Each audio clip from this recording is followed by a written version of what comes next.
मंच पर बैठे हुए कांग्रेस के वरिष्ठ नेतागण, मेरे पिता तुल्य, किसी को चाचा कहती हूँ, किसी को ताऊ कहती हूँ, समाजवादी पार्टी के हमारे युवा साथी यहाँ पर, जनशक्ति किसान पार्टी के राष्ट्रीय अध्यक्ष जी, और वो तमाम लोग जो आज अंबेडकर तिराहे के ऐतिहासिक पल पर खड़े हैं।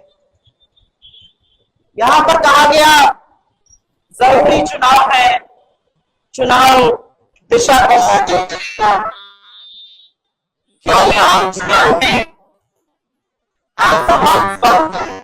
और क्योंकि फरेंदा में हूं, क्योंकि अपने घर में हूं, आपसे बात मैं खुलकर करूंगी और सच बोलूंगी। बोलूं सच।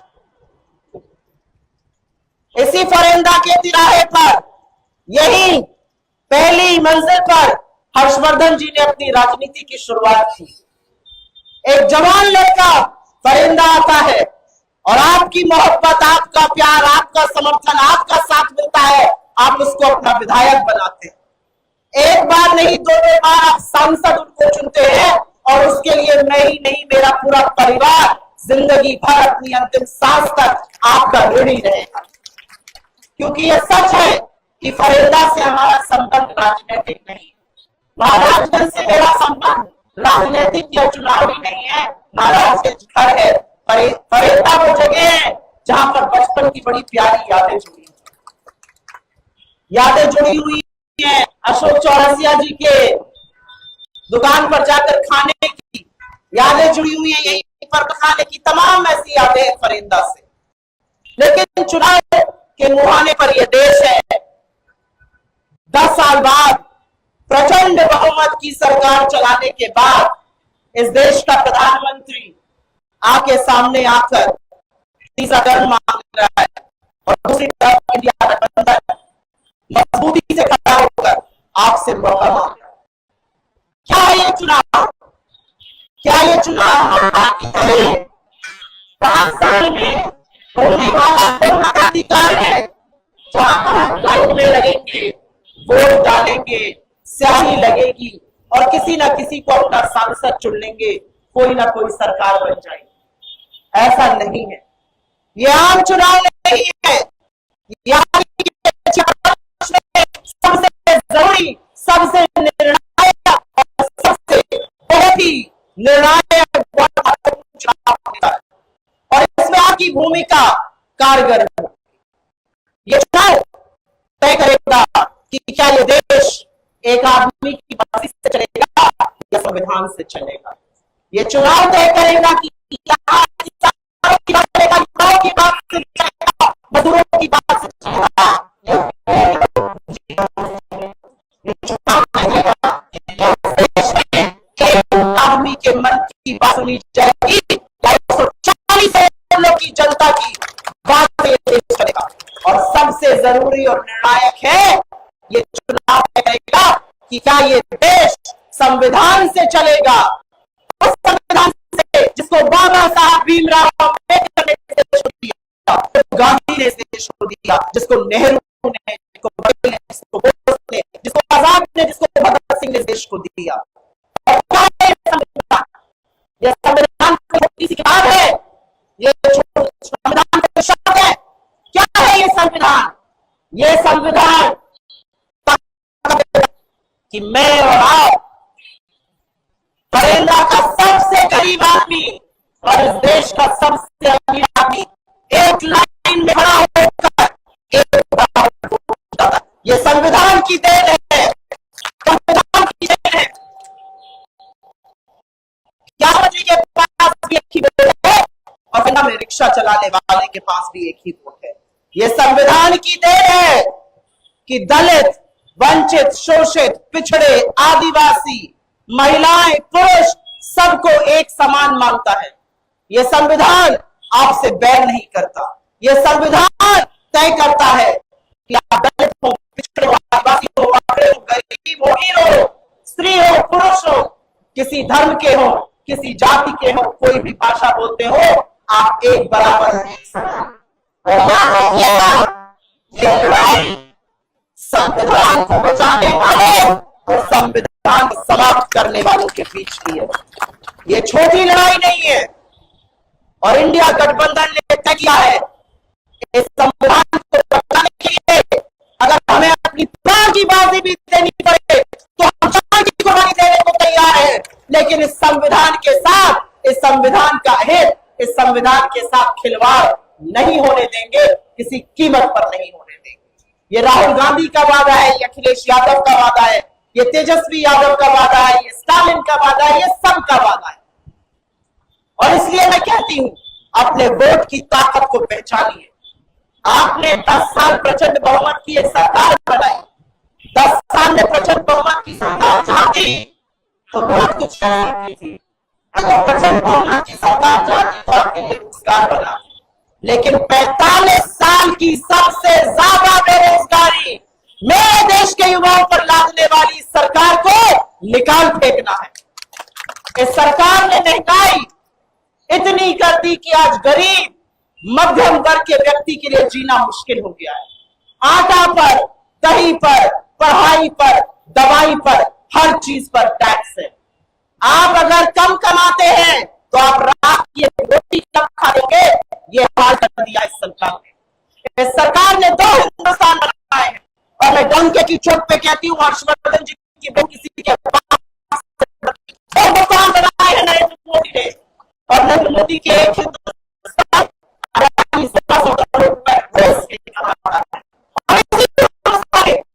हमारा किसान भाई 27 रुपए, इस हिंदुस्तान में 20% आबादी 46 रुपए रोज पर अपनी गुजर बसर कर रही है। अभी दुकान पर चले जाइए, पानी की 2 बोतलें नहीं मिलेंगी 46 रुपए में। ये हाल कर दिया है इस देश का। 2 हिंदुस्तान बनाए हैं, एक वो हिंदुस्तान जो टीवी पर आपको चकाचौंध दिखाएगा, जो दिन भर मोदी मोदी मोदी मोदी मोदी मोदी की चांदसा पड़ेगा, और एक वो हिंदुस्तान जहां पर ठीक हो जाएगा और लड़के खड़े होकर प्रोटेस्ट करेंगे, प्रदर्शन करेंगे तो उनको लाठियों से पीटा जाएगा। एक वो हिंदुस्तान जहां पर किसान अपने हक की लड़ाई लड़ेगा तो उसके रास्ते बंद कर दिए जाएंगे,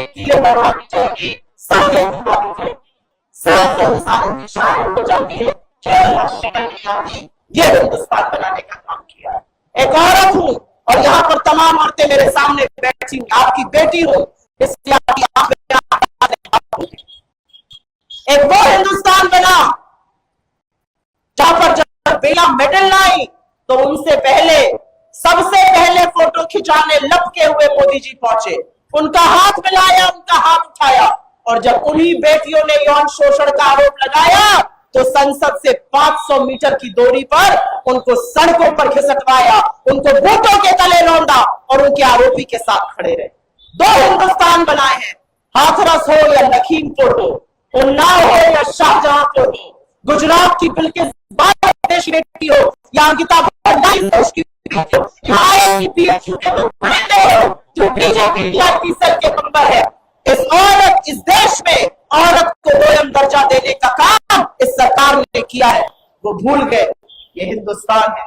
यहाँ अगर माँ के पैरों के तले जन्नत है तो यत्र नार्यस्तु पूज्यते देता भी है। इस देश की आधी आबादी इस देश की आधी आबादी अपना पूरा हक मांगेगी।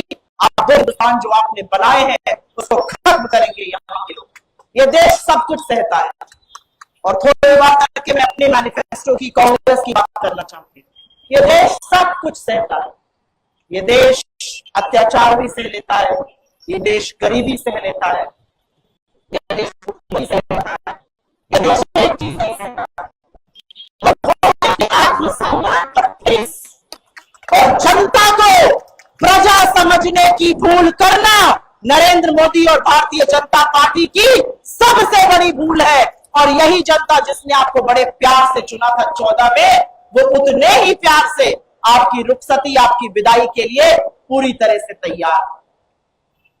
मैं बात करना चाहती हूं, 6 चरण हो चुके हैं। यहां पर मेरे चाचा ने बताया कि मैं हिमाचल से आ रही हूं।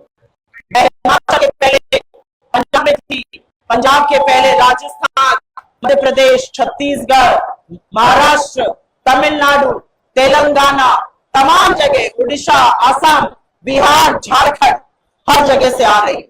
और आप देखेंगे इस से छूटने में लिख लीजिए, रिकॉर्ड कर लीजिए, कह नहीं पा रहे उससे। 4 जून को इंडिया गठबंधन की सरकार बनने चाहिए। इस देश के प्रधानमंत्री 4 जून को नरेंद्र मोदी नहीं रहेंगे, भारतीय जनता पार्टी की सरकार नहीं बनेगी। और जहां जाओ, जिस जगह जाओ, वहां पर इतनी उत्साहित, इतनी हर्षोल्लास नहीं दिखी है। जनता का जन सैलाब आ रहा है, जन समूह आ रहा है। आसान नहीं होता है बल्लियां तोड़ के अपने लीडर के पास पहुंच जाना, लेकिन आपकी प्रयागराज की जनता ने किया, जनता समझ चुकी है, जनता बन चुकी है। और मुझे दिनकर की वो लाइन याद आती है, सर्दियों की ठंडी बुझी रात सुबह थी, धरती सोने का ताज पे बिछला है, तो रात समय के जनता आती है।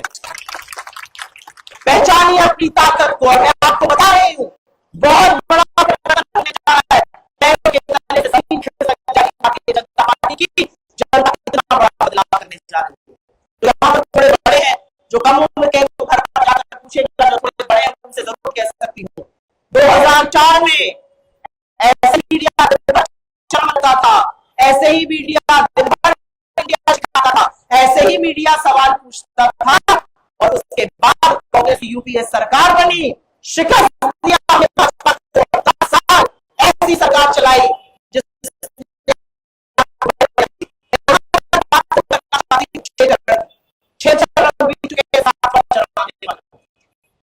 इस देश का प्रधानमंत्री पहले चरण में प्रधानमंत्री को रोजगार नहीं नजर आता। पहले चरण में प्रधानमंत्री को मटन, मछली, मुर्गा, मुस्लिम लीग नजर आता है। दूसरा चरण आया, इस देश का प्रधानमंत्री, और शर्म आती है ये कहते हुए, इस देश के करोड़ों ऐसे युवा, करोड़ों ऐसे बुजुर्ग है जो दाम्पत्य का संबंध निभाते निभाते अपने प्राण त्याग देते। वो मंगलसूत्र की बात करने लगे, वो भैंस की बात करने लगे। किस फिजूल की बातों को मोदी जी इस चुनाव में ले आए। तीसरा चरण आया, अपने जिगर के कलेजे, अपनी आंखों की पुतली अडानी अंबानी के बारे में कहने लगे। बोरों में टेम्पो में लाकर काला धन बांटा जा रहा है। अगर काला धन बट रहा है तो कहां है आपकी ईडी, कहां है आपकी सीबीआई, कहां है आपकी पुलिस, कहां है आपकी इनकम टैक्स? में जानना चाहती हूं।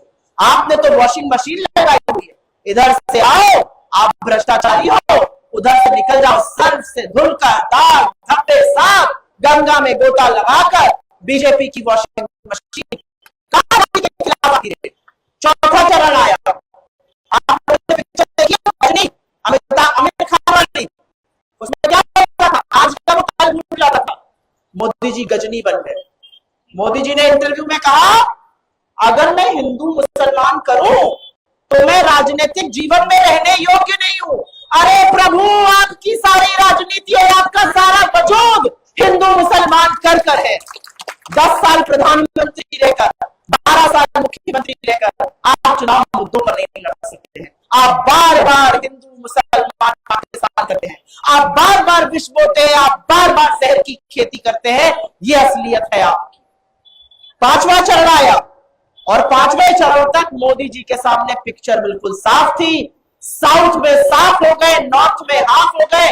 अब लगे घबराने, अरे भैया इंडिया गठबंधन की सरकार आएगी, पूछा जाएगा अडानी घोटाला, पूछा जाएगा चंदा दो धंधा दो वसूली, गोमांस वाली कंपनी से जो मैं चंदा ले रहा था। तो उन्होंने क्या कहा, उन्होंने एक पत्रकार से कहा, मैं बायोलॉजिकल ही नहीं हूं, मैं परमात्मा के हूं और परमात्मा की शक्तियां मुझ में अंदर है। अच्छा मोदी जी, परमात्मा की शक्तियां हैं, क्यों भेजा है आपको परमात्मा ने?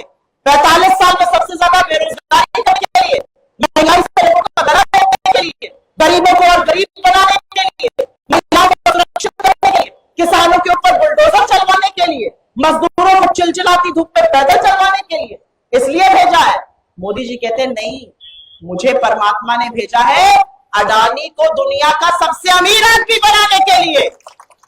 और उनको पता है कि जब हमारी सरकार बनेगी, जब ईडी पहुंचेगी उनके पास, तो वो कहेंगे मैंने तो कुछ किया ही नहीं, परमात्मा ने करा दिया अडानी जी के लिए, इसलिए वो ये बोलने लगे। और छठा राउंड आते आते इस देश के प्रधानमंत्री ने वो काम किया जो किसी राजनेता ने आज से पहले नहीं किया था। इस देश के प्रधानमंत्री ने चुनावी मंच से ऐसे शब्दों का प्रयोग किया जिससे पता चल गया या तो मोदी जी का मानसिक संतुलन बिगड़ चुका है, या वो बेहयाई इतनी कर रहे हैं क्योंकि उनको अपनी आगामी हार दिख रही है। मुजरा शब्द का प्रयोग आप सब लोग है, आप सबके घर पे मां है, बहन है, बेटियां है, पत्नी है।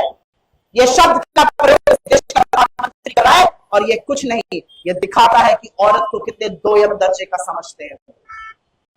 बहुत सारी बातें हो गई उनके बारे में, और ज्यादा बात करनी जरूरी नहीं है, क्योंकि मुझे पता है परिवर्तन का मन आपने बना लिया है, ये मैं जानती हूं। मैं जानती हूं कि आपके सांसद पंकज चौधरी की रुखसती और विदाई का इंतजाम आपने भी महाराजगंज में कर लिया। मैं कुछ बातें हम क्या कर रहे हैं के बारे में बताती हूं। यह हमारा न्याय पत्र है, और इस न्याय पत्र में 15,329 शब्द है, और ये न्याय पत्र हमने कमरे में बैठकर नहीं बनाया है। ये न्याय पत्र राहुल गांधी जी ने जब 4,500 किलोमीटर की पदयात्रा करी, कन्याकुमारी से कश्मीर, जब अजनबियों से मिले, किसानों से मिले, श्रमिकों से मिले, युवाओं से मिले, जिससे मिले, उसके मन की अपेक्षा, उसकी आशा, उसकी दिक्कतें, उसकी आशंका, जब वो मणिपुर से यात्रा करते हैं और जिससे मिलते हैं उसका प्रतिबिंब है हमारा ये न्याय पत्र, और इसके 5 बड़े न्याय के स्तंभ है। और मैं हाँ एक चीज जरूर कहना चाहती हूँ, तो कहा जाता था 56 इंच की छाती बने, 56 इंच की छाती में चूहे का कलेजा है, और चूहे का कलेजा नहीं होता तो एक साथ से जड़ते हुए मणिपुर में जाएगी। इस देश के प्रधानमंत्री की हिम्मत क्यों नहीं? इस देश के प्रधानमंत्री की हिम्मत लद्दाख जाने की नहीं है। इस देश का प्रधानमंत्री महिलाओं के लिए नहीं हो सकता, किसानों की दवाई पर नहीं हो सकता। ये है चूहे का कलेजा। 5 न्याय के स्तंभ है, युवा न्याय, नारी न्याय, किसान न्याय, श्रमिक न्याय और हिस्सेदारी न्याय। युवा न्याय में और युवा मतलब की बात है, युवा न्याय में हमने संकल्प लिया है कि हर समस्या का सृजन जो पिछले 10 सालों में हुआ है उसका खात्मा हम करेंगे सरकार बनाकर। 30 लाख सरकारी नौकरियां केंद्र सरकार में खाली पड़ी हुई, अगर नौकरियां भरी जाती तो दलितों, आदिवासियों, पिछड़ों को आरक्षण के तहत नौकरी मिलती, युवाओं को नौकरी मिलती, सामान्य वर्ग के गरीब लोगों को नौकरी मिलती। लेकिन पद खाली पड़े 10 साल से, क्यों खाली पड़े? हम आपको वचन देते हैं सरकार बनेगी और 15 अगस्त से 30 लाख सरकारी पदों को फटाफट भरने का काम हम करेंगे। हम वचन देते हैं डिग्री और डिप्लोमा धारकों को, डिग्री और डिप्लोमा धारकों को मैं कहना चाहती हूं कि ऐसा स्टाइपेंड प्रोग्राम करेंगे, ट्रेनिंग ऐसी होगी कि आपको ट्रेनिंग भी मिलेगी और साथ ही साथ आपको 1 लाख रुपए सालाना कांग्रेस पार्टी देने जा रही है। मैं जोगियाबारी जब जाती हूं और कभी कभी सुबह सुबह मैं देखती हूं, आजकल बिल्कुल नहीं दिखते हैं, पहले 3-4 बजे सवेरे लड़के, यंग लड़के जंगल की तरफ दौड़ते हुए बूट पहनकर आर्मी की तैयारी करते हुए। नरेंद्र मोदी ने टीचर, डॉक्टर सब संविदा पर उसी तरह से भारत की सेना को भी पेपर कर दिया, जो सैनिक 7 डिग्री के टेम्परेचर में रेगिस्तान के तपती हुई रेत में खड़ा होकर इस देश की रक्षा कर रहा है, वो भाड़े पर नहीं हो सकता। सियाचिन की हड्डी गलाने वाली ठंड में खड़ा सैनिक 4 साल में रिटायर नहीं हो सकता। और कितनी बड़ी विडंबना है, 73 साल का प्रधानमंत्री हर होर्डिंग से आपसे कह रहा है मुझे 5 साल और दे दो, और आपके जैसे 24 साल के युवा को कहता है रिटायर हो, घर चलो। इसलिए हमारा प्रण है हम अग्निवीर को फाड़ कर देंगे, और जैसे सेना में नियुक्ति होती थी वैसे नियुक्ति होगी।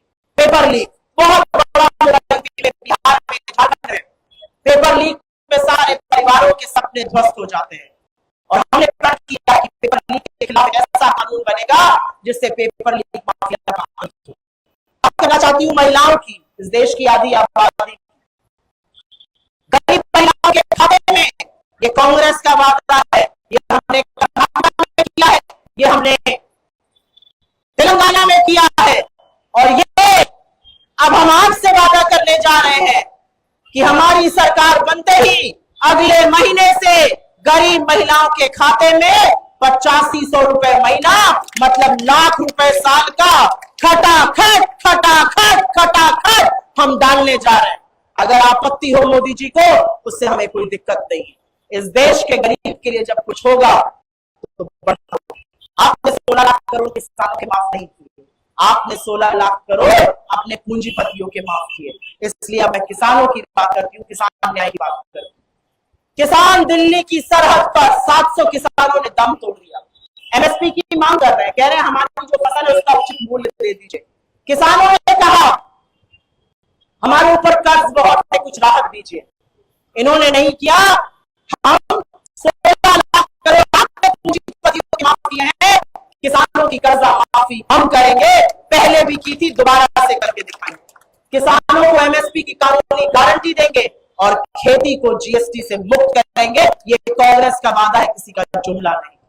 श्रमिकों के लिए मनरेगा से हमने ग्रामीण भारत की तकदीर और तस्वीर दोनों बदली, और मनरेगा से ही अब हम फिर से एक ऐतिहासिक चीज करने जा रहे हैं।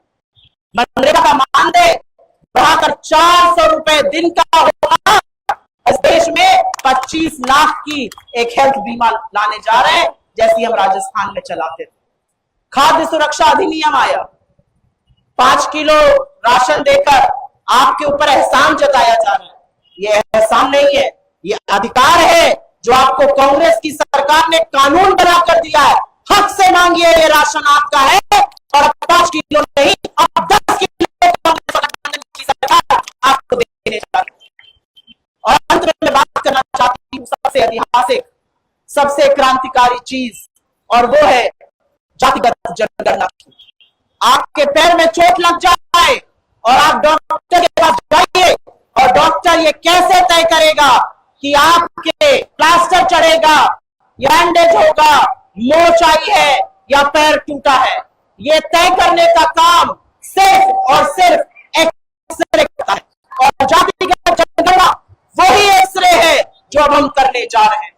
इस देश में जातिगत जनगणना होगी तो जातिगत जनगणना से आपको पता चलेगा इस देश में कितने गरीब हैं, कितने गरीब सामान्य वर्ग के हैं, कितने आदिवासी हैं, कितने दलित हैं, कितने पिछड़े लोग हैं। पता चलेगा कि नीति निर्माण कैसा होना चाहिए, पता चलेगा कि इनके लिए क्या क्या सुविधाएं दी जा सकती हैं। ये राहुल जी का प्रण है, ये अखिलेश जी का प्रण है, और हम ये पूरा करेंगे। इस देश में जातिगत जनगणना करेंगे, हाशिए पर पड़े लोगों को मुख्य धारा में लाने का काम हम करेंगे। मैं कुछ बातें कहकर अपनी बात अंत करूंगी। सवाल पूछा जाता है 70 साल कांग्रेस ने क्या किया। 70 साल कांग्रेस ने हर वो संस्था बनाई, हर वो संस्थान बनाए जिसको आपने अडानी के हवाले कर कर इस देश को कर्जे में डुबो दिया। 55 लाख करोड़ का कर्जा था जब मोदी जी आए थे, आज 205 लाख करोड़ का कर्जा है आप सबके सर पर। 1.25 लाख का कर्जा इस देश के प्रधानमंत्री ने किया। रुपया 58 पर दिया था, उसको 84 पहुंचा दिया। पेट्रोल 60 पर था, शतक लगवा दिया। अरे कड़ुआ तेल 90 रुपए का था, उसको 220 करा दिया, फी तिगुनी कर दी। कैसे गरीब आदमी चाहिए। तो 70 साल कांग्रेस की सरकारों ने इस देश को संजोया, गरीबों के लिए काम किया, ऐसी स्कीम बनाई जिससे उनका भला हुआ। जब नेहरू जी 200 साल की ब्रिटिश हुकूमत के बाद भारत के प्रथम प्रधानमंत्री बने तो आपकी तरह रोना नहीं रोया। उन्होंने आजाद भारत में नींव रखी एक प्रगतिशील भारत की।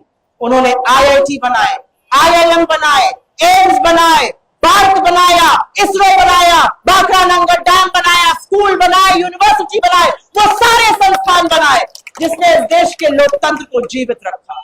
आपकी तरह रोना नहीं रोया। उसके बाद शास्त्री जी आते हैं। शास्त्री जी इस देश में जय जवान जय किसान का नारा देते हैं, हरित क्रांति लाते हैं। इंदिरा जी आती हैं। इंदिरा जी ने जमींदारी की प्रथा को खत्म किया, बैंक का राष्ट्रीयकरण किया। और एक बात बता दो, दुर्गा स्वरूपा इंदिरा गांधी ने पाकिस्तान के 2 टुकड़े करके बांग्लादेश को जन्म दिया। आपकी तरह ये नहीं बोला कोई घुसा हुआ नहीं है, ये नहीं बोला, हिम्मत दिखाई। आप तो चीन का नाम नहीं ले सकते। राजीव जी आए, उन्होंने आईटी और टेलीकॉम की रेवोल्यूशन दिखाई। और ये जो फोन आप लोग इस्तेमाल करते हैं, जो इंटरनेट आप इस्तेमाल करते हैं, जो चीजें आप इंटरनेट पे करते हैं, वो सब इतना दिन भर टीवी पर चरणवंदन किए दिया। तो मैं आप लोगों से ये कहना चाहती हूं कि इंडिया गठबंधन उन लोगों का गठबंधन है जो एक साथ मजबूती से खड़े हैं इस देश के संविधान की रक्षा के लिए। उसमें अखिलेश यादव जी हैं, जिन्होंने समाजवाद की लौ, समाजवाद का दिया जलाए रखा है, जो कहते हैं कि यह संविधान है इसलिए मेरे जैसा पिछड़ा समाज का व्यक्ति मुख्यमंत्री बना, जान की बाजी लगाकर इसकी रक्षा करूंगा। उनको कोई फर्क नहीं पड़ता कि मोदी और बीजेपी के लोग उनके साथ क्या करें। वो मंदिर जाते हैं और शर्म आती है मुझे कहते हुए, एक पूर्व मुख्यमंत्री मंदिर जाता है और उसके जाने के बाद बीजेपी के लोग गंगा जल से वहां की शुद्धि करते हैं। ये जनता गंगा जल लेके खड़ी है, आपके जाने के बाद इस देश की शुद्धि करेगी। और अखिलेश यादव जी के साथ जो आपने किया उसका बदला ये जनता लेगी। एक बात और कहूंगी, मैं उस नेता की सिपाही हूं जो कन्याकुमारी से कश्मीर पैदल चलता, जो मोदी सामने पुलिस वाला था, लाखों लोगों की भीड़ थी। राहुल जी ने कहा अगर इस देश की जनता ने मन बना लिया है कि मेरी सफेद टी शर्ट लहू से लाल हो जाए तो मुझे कोई गुरेज नहीं, मैं ये देश जोड़ूंगा और मैं चल के दिखाऊंगा। और इस देश ने उनको सर माथे पर रखा, महफूज रखा, सुरक्षित रखा। और कन्याकुमारी से कश्मीर तक जब वो चल कर गए तो भारत को जोड़ने की ताकत हमारे गठबंधन में है, ये उन्होंने करके दिखाया। मैं बड़ी बड़ी बातें नहीं करूंगी। वीरेंद्र चौधरी आपके बेटे हैं, आपके घर के लड़के हैं, आपने उनको बड़ी मजबूती से विधायक बनाया, एक ऐसी लहर में विधायक बनाया जहां मुश्किल था चुनाव जीतना, और फिर भी आप उनके साथ खड़े रहे। आपने घमंड और अहंकार को तोड़कर वीरेंद्र चौधरी जी को चुना। और मैं आपसे, आपकी बेटी होने के नाते, हर्षवर्धन जी की बेटी होने के नाते हक से आपका वोट मांगती हूं और कहती हूं 6-6 बार के सांसद को बदल दीजिए, बदल दीजिए उस सांसद को जो आनंद नगर से गुगली वाया, जो एक कल कारखाना नहीं लगा पाया। बदल दीजिए उस सांसद को जो निचलौल और नौतनवा के तमाम हिस्सों को जलमग्न कर देता है। बदल दीजिए उस सांसद को जिसने जिले का विकास तो नहीं किया, अपना विकास बहुत किया। मैं युवाओं से खासतौर से एक लाइन कहना चाहती हूं, वक्त बदल रहा है, बदलते वक्त की आहट नहीं, बदलते वक्त की दहाड़ बनो और सुनो कि वक्त कैसे बदल रहा है। वक्त बदल रहा है और आने वाला वक्त इंडिया गठबंधन का वक्त है, राहुल गांधी का वक्त है, ये वक्त अखिलेश यादव जी का है, ये दौर। और ये मैं जरूर कहना चाहती हूं, कोई तोड़ नहीं इस आंधी का, ये दौर है राहुल गांधी का। बदलते वक्त का हिस्सा बनिए, मजबूत न्याय योद्धा बनिए और याद रखिए कि तलवारों की धारों पर इतिहास हमेशा बनता है, जिस ओर जवानी चलती है उस ओर जमाना चलता है।